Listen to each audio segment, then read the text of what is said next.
story of Hooters is absolutely fascinating to me. There was never one in Ireland, so I never grew up with one or seen one. I only ever heard about it on telly, so it was always a bit of a mystery to me. But actually, I realised one opened up near me in Newcastle in the UK, and it only opened up in February, so it made me think, is it still a thing? Because for obvious reasons, in today's world, I feel like it's something that people would want to cancel or get rid of, or say it's discrimination, or like, you know, like putting women down, bad for mental health and all that. So it just made me want to look into the company a bit more. I thought, let me do a deep dive into it, figure out what it's all about, and just make my own mind up and see what it's all about. Again, I won't be talking about any of the products I'm using, but they'll all be listed below. And I'm in the middle of my bathroom because my house is being renovated, and the rest of it is a show. So let's get into this. This is the best room in the house at this time of day with lighting. So every video I'm probably going to be in a different room for some sort of reason. But today I'm in the bathroom, so don't get used to it because I'm going to be getting a new bathroom hopefully soonish. So part one of this video is how it all began. So compared to a lot of other big companies, I don't think they started in such a weird way. It was just basically 6 friends who decided they want somewhere that they could go have cheap beer, eat some food, and be served by pretty girls while watching a football game on a big screen. That was kind of the outline of it. I didn't even take note of their names because none of them in particular did anything massively controversial or anything like that, so I didn't really add their names in. But it was started in Clearwater, Florida, and apparently the area that the first one was set up in was near the beach, but it was still a really rough, rundown area, and all the local businesses were shutting down. And I guess they picked that one for like maybe because it was like a cheap rent or whatever. But again, when it comes to Hooters, a lot of like the initial like company starting up, that story doesn't seem to be the most interesting to people, even though it's always the most interesting to me. Like, it was quite hard to find how they raised the money.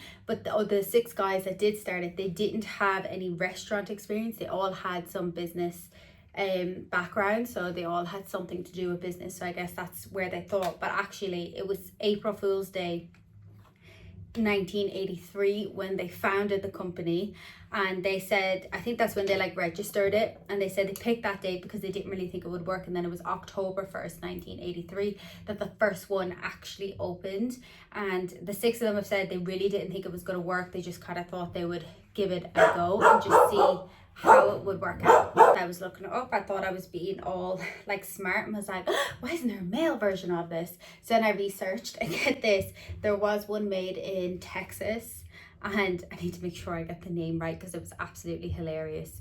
Tallywhackers, and it opened in 2015, closed in 2018. It just said it was location and leasing issues.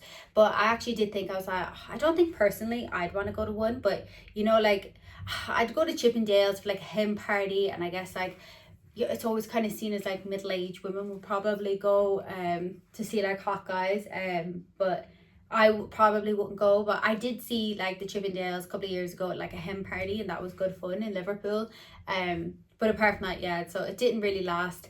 I think there was like some articles that there is like kind of similar ones, but they're a lot more gimmicky than Hooters ever was, even though I guess the whole world sees it as gimmicky. But it's obviously really popular, so you know. And I guess the biggest selling point of Hooters is the women. It's not really the wings, because I know that people have come out, like owners and CEOs and stuff, come out talking about it, which we'll get into in a minute about the chicken wings and stuff. But I think it was just known for the girls.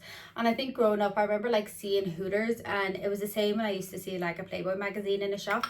I never used to think it was like disgusting, because I never thought about what women could have been going through. But I used to see it as like from a young child who had no self-confidence, couldn't even imagine showing that much skin, and just because of my confidence, not for like, you know, like religious reasons or my parents or anything. But I just always thought like how cool it would be to be able to have that much confidence and like be able to do that. And it was always marketed in TV shows. It's like they make loads of money off tips and stuff, so the girls must be raking in the money. But obviously there's been like loads of stories come out saying other things.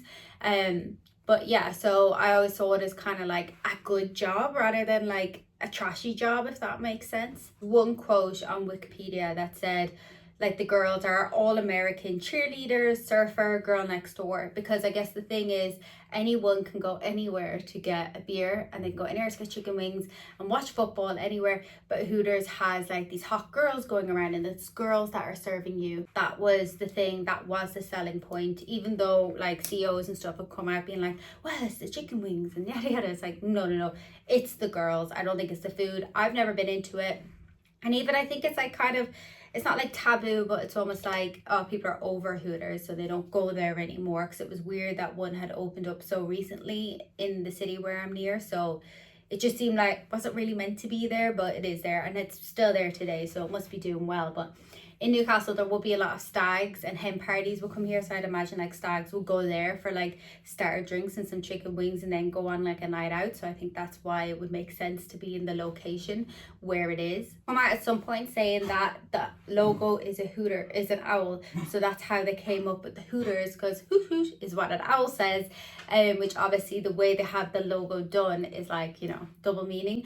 But then they also said that they got the name from an SNL skit from years ago.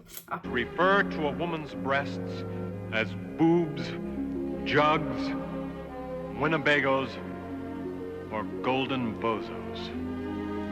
And you should only refer to them as Hooters. And they've also, I don't know if they've like trademarked the name or if it's just like a name like a restaurant where it's like boobs are the main thing. Because there's that other one, Twin Peaks, and there's another one, I can't remember the name of it, but there's other companies that have come out about it. Like women sign these contracts, as entertainers to be a Hooters girl, and there's certain terms and conditions put on them. I think in today's world probably is different than when people were signing it in the 90s, and there's some stories we'll get into, but it was kind of like you were signing a contract to entertain the men when they're eating out. And I guess it all goes back to that whole thing of like in America, like people get paid less in customer service jobs like waitressing and stuff, so they do work for their tips. So I guess it's all mixed reviews, because like we still see lots of TikToks, you can look it up, and people that work at Hooters today and just how their experience is working at Hooters. So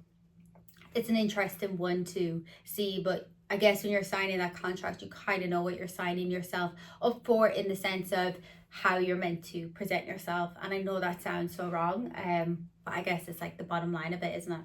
I've already mentioned this, but like where it was set up was like in an old nightclub in a really rundown area. It must have been like cheap rent. A lot of the places in the area were running down. But on their first day, and they officially opened, they had applied for their drink license, but it hadn't been officially given to them. So they didn't have an official drink license to sell, like an alcohol license to sell alcohol. So on their first day, 2 cops came in and was like, where's your drink license? But one of the owners actually set it up as a joke for the rest of his, for his mates that were doing it as well. Which I couldn't find 100% if that is a fully true story or not, but it was a story I seen on an article and a video, so I put it in here because I guess it would be like a funny thing to do to your friends. And then there was another story about they didn't even know how to work the fryers, and they had to get some friends down to help them figure out how to work the fryers on the first day, because they had no idea how it all happened. And on their first day, they actually only ended up having 3 customers, so they weren't feeling very hopeful. But a new business, and this was before social media could even be a thing, it was obviously like a big deal. So then they tried to do big marketing stunts. So there was one where they dressed up as a big chicken running around. That got in the newspaper, so that helped with their sales. There was another one where one of the founders sprayed Hooters on a boat that was by the water, that was half sunken, so people could see it from the shore, which was near where their business was.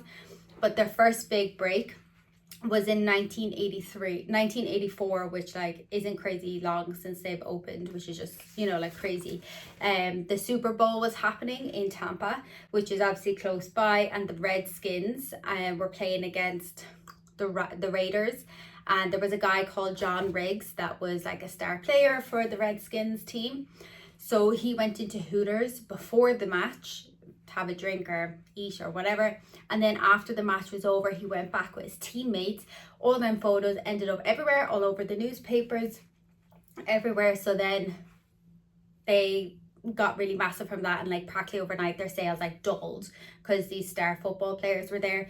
And within the next few years they had opened up dozens of franchises or dozens of stores, and then they had sold the franchise and lease. The next couple of years, as I was saying, like they opened up so many more stores, and then I think the investment company bought the trademark Hooters and then became Hooters of America, which is this massive corporation.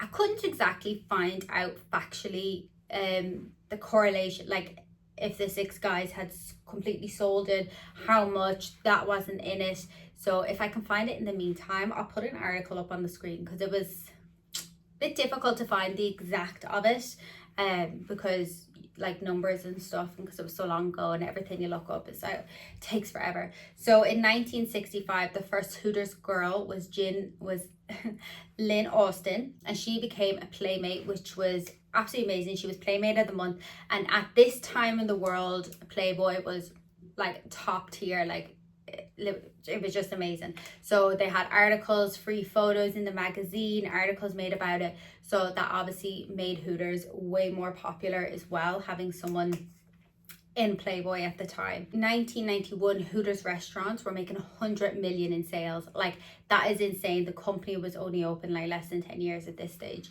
So they were doing like massively. So for obvious reasons, lawsuits would happen, and it was in the 90s when the Equal Employment Opportunity Commission decided to investigate, because there was 3 guys that sued Hooters for not employing them, and they each got just I think it was $19,100 dollars each out of Hooters. But I think there was quite a few more lawsuits as well, because people were obviously like, that's discrimination, you should hire men.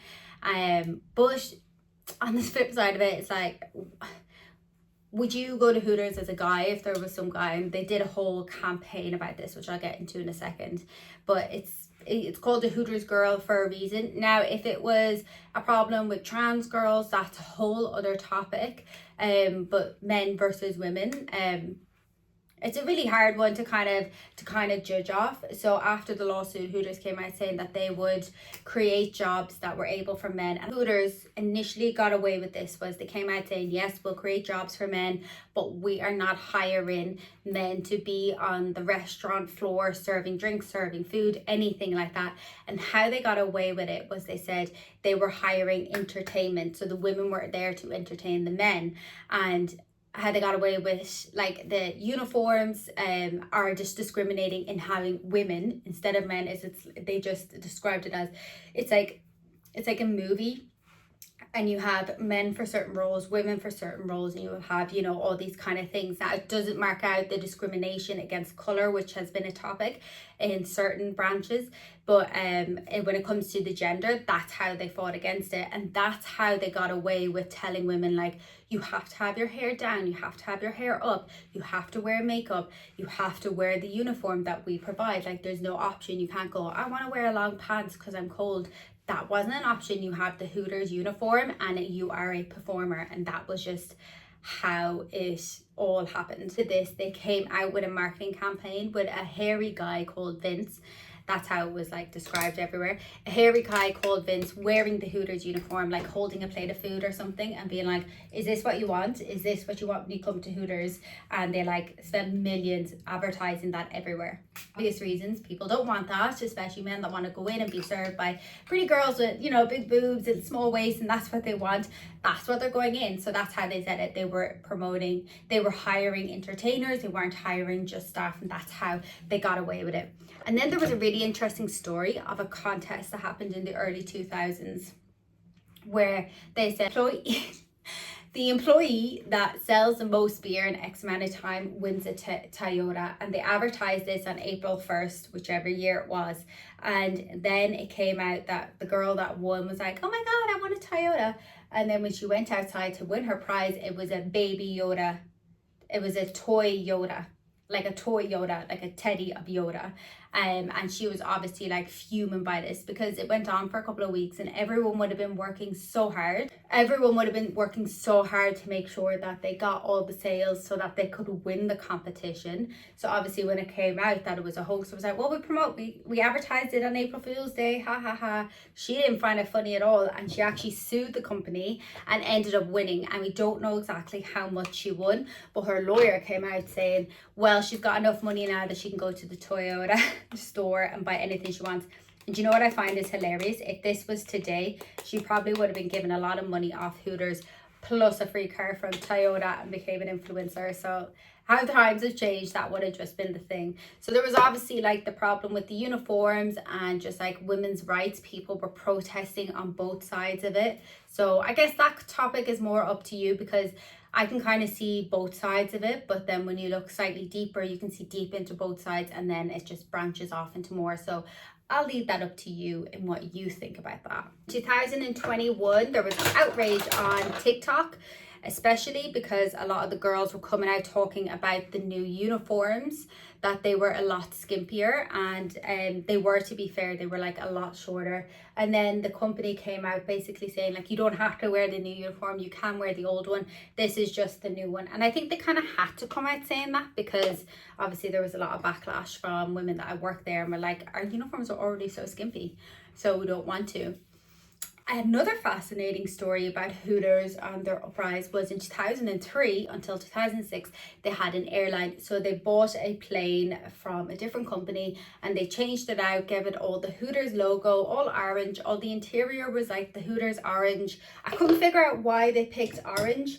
I'm just guessing it was like just pow, you know, just like, wow, it's orange. So the idea of the flight was, now I need to do my lips, so I might just, because it's like a lip stain thing, I might do this and then come back because it'll be too hard. The idea of the flight was to have cheap flights. And I think they were just more like local kind of flights. They weren't meant to be like international, just kind of local. But the idea was every flight would have 2 Hooters girls from that town or whatever. I'm not really sure exactly how that whole thing worked, but they would have 2 Hooters girls, and they were not flight attendants. They were not trained to be flight attendants. Their job was purely just to entertain the men. So once the flight took off and the flight attendants had done their business, then the Hooters girls would come out and they would do trivia games. They would sell t-shirts, like Hooter t-shirts and stuff, and just entertain, but they weren't flight attendants.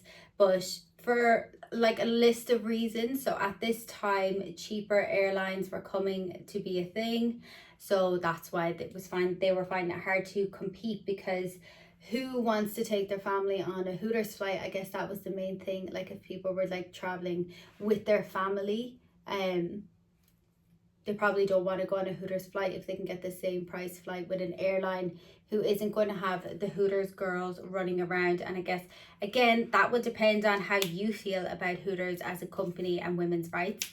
Just making a little note in here that there was no judgment throughout this whole video of like people that work for Hooters or people that go. There was none of that. I just felt like how I was speaking there sounded a bit bitchy. So there was no judgment at all. Like, you do you. If you brought your family, it's none of my business. I was just saying in general. If you thought it was okay, you probably wouldn't mind going on the flight, but if it was something that you were really against, it probably would be a deal breaker as to why you wouldn't want to go on the flight. So I think for a whole list of reasons, that's why the company didn't really work out. But 3 years it lasted, and I think they lost $40 million. I was really shocked by that, actually. I was like, how do companies just lose that much money? It always flabbergasts me how companies actually do end up losing $40 million. But I mean, it's $1 billion company, so it's not that bad. So as the years progressed and Hooters became, I wouldn't say, like, it's a hard one to explain. It's not that it became taboo. It wasn't that it became tacky. It's that it almost, yeah, kind of like it became tacky and like people didn't really want to go. I feel like when it first came about, by the time it would have came to this side of the world, it just didn't seem as popular as it should have been when it first came over here. And I guess it probably would have went to like some major cities in the world before it would have came to like maybe Ireland or England, or like it would have went to London maybe. But like I said, there was no there was no Hooters ever in Ireland. So then the next thing I found out was that there was what's it called, Hoots Wings, which was meant to be like a kind of low-key version of Hooters, just like smaller versions. I think it still had like some Hooter girls, but it wasn't as intense as the main Hooters would have been, I think, like a little bit more low-key.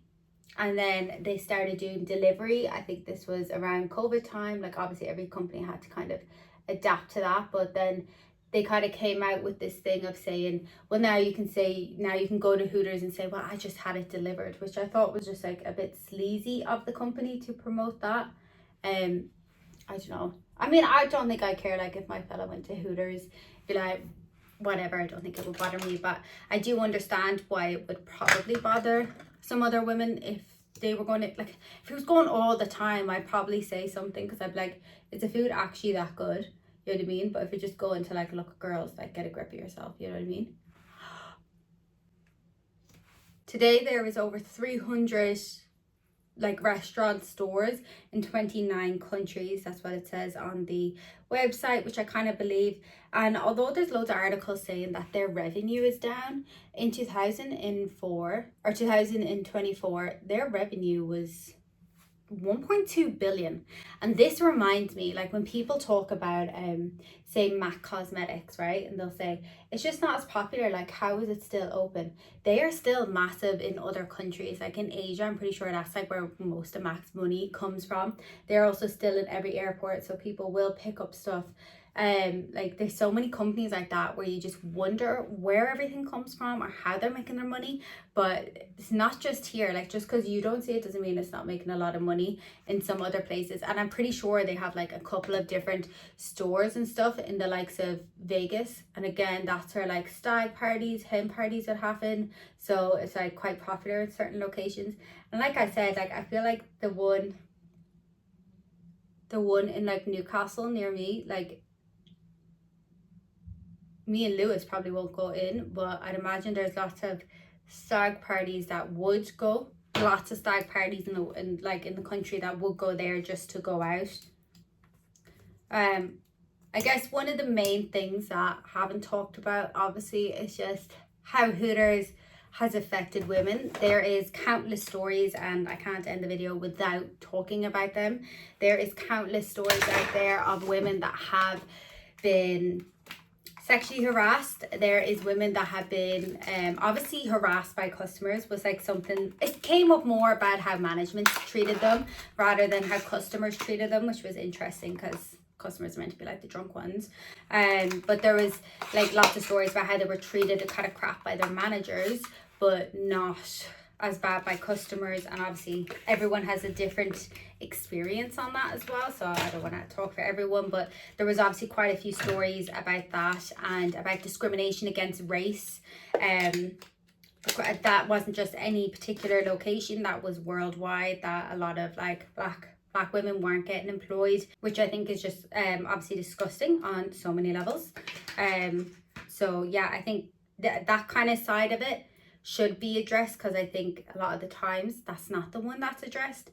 There's women that have been touched by management, and there was stories of girls being told that they needed to lose X amount of weight in a certain amount of time. And I guess the whole thing about once you're employed and being told you need to lose a certain amount of weight, it's a hard one, because then it goes back to like, well, you're being hired as an entertainer, but how much weight did this girl put on? You know what I mean? Did she just go up one size in her pants? Because like that's completely fine. Like men are still going to be happy to see her. So I think it's like there's two sides of it, but to be threatened with your job over it, I don't think was fair. So I'm gonna pop on my lashes and then come back and finish off the video. So I think in conclusion, everyone's decided, or divided, not decided, everyone's divided on their opinions on it. I'm a bit divided. I thought the story would be a lot worse than how it was developed, but it's not actually that bad. It seems like it's just like, even like the founders, there was no like funny stories of them. It was just really like they just wanted somewhere that they could drink without getting kicked out of for having a few too many. That's it. yeah, in regards to like stories that have come out about the company, I mean, on women's side on it, so I'll always take their side. And like the uniform thing was a hard one to watch, because like it was already like they were already like really short shorts, and now they were just like practically underwear. And there was lots of girls that were like completely fine with it.